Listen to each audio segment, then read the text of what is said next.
काला धन आएगा, सबको 15-15 लाख रुपए मिलेंगे। इस उम्मीद में लोगों ने बीजेपी को वोट दिया और 2014 में उसकी सरकार बना दी। लेकिन धन तो नहीं आया, महंगाई जरूर आ गई। बाद में बीजेपी ने 15-15 लाख रुपए की बात भी जो थी वो जुमला साबित हुई, लेकिन महंगाई जुमला नहीं बल्कि हकीकत बन गई। इसे लेकर जब बीजेपी के करीबी योग गुरु बाबा रामदेव से सवाल किया गया तो उन्होंने क्या कहा, देखिए ये रिपोर्ट। केंद्र में जब मनमोहन सिंह की सरकार थी तो योग गुरु बाबा रामदेव बात बात पर आंदोलन की धमकी देते थे। काला धन वापस लाने के नाम पर उन्होंने दिल्ली के रामलीला मैदान में प्रदर्शन भी किया, लेकिन जब पुलिस ने सख्ती दिखाई तो वो कैसे भागे ये दुनिया ने देखा।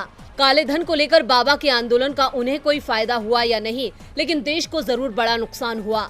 बीजेपी को भी फायदा हुआ, उसे कुछ वोट मिल गए, जिससे 2014 में उसका दिल्ली तक का सफर आसान हो गया।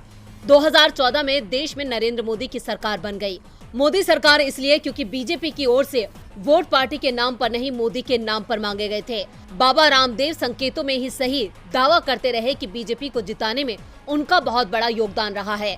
ऐसे में महंगाई को लेकर जनता मुश्किल में है, तो अब बाबा रामदेव से भी सवाल हो रहे हैं। हरियाणा के करनाल में पहुंचे बाबा रामदेव से मीडिया ने सवाल कर दिया कि आप डीजल और पेट्रोल 40 रुपए और LPG सिलेंडर 300 रुपए देने की बात करते थे।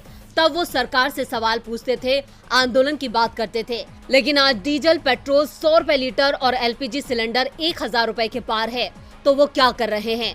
बाबा रामदेव ने पहले तो सवालों को टालने की कोशिश की, लेकिन जब वो पत्रकारों से घिर गए तो वो ऊट पटांग जवाब देने लगे। अच्छे भी कुछ आप ही ने कहा था सरकार बनी थी, आपने कहा था कि नहीं कहा था बाबा जी? मैंने कहा था पूछ पड़ेगा मेरी।